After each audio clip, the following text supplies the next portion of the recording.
Good. Record. Hey everybody, this is Elaine with Larkin Lane Creations.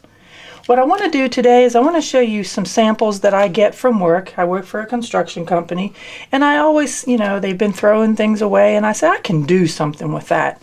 So the first thing that I found was some beadboard, and then I noticed that it came in colors. So I said to myself, what can I do with that? I looked at it for probably a couple of months, and then I decided to add some little bottles to it. I went to Hobby Lobby and found these adorable little bottles that fit just right. So then, as you can see, I added some wire and some beads, and they've already got a hole in them so they can hang on the wall. I thought it would be great for, a little flower, or if you have visitors in the guest room, maybe their toothbrush. And I did leave the cork attached, so, if you did put some seeds or something in it. And I also made it so that you could take the bottle off to wash it if you needed to. So what I was going to do today is just show you some of the other colors in beadboard that I was given. You can see there's the burgundy, and there's that pretty olive green. And look at this baby blue. Now, isn't that beautiful?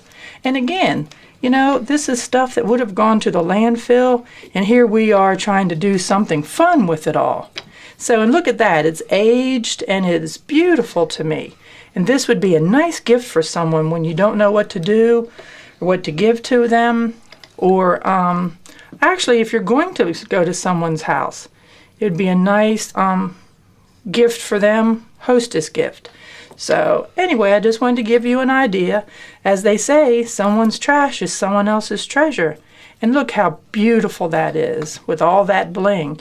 And again, it was just a piece of scrap wood that, I added a bottle and some beads. And so I was going to give you one other little thing. Today when I came to work, look what was in my mailbox. Now you tell me that that is not beautiful. So now I need to come up with something to do with these little tiles. I had been making magnets out of them, but these are so beautiful. I'm going to do something special with these. So anyway, if you like my video, please give me a thumbs up and subscribe to Larkin Lane Creations. I appreciate your time. Thanks.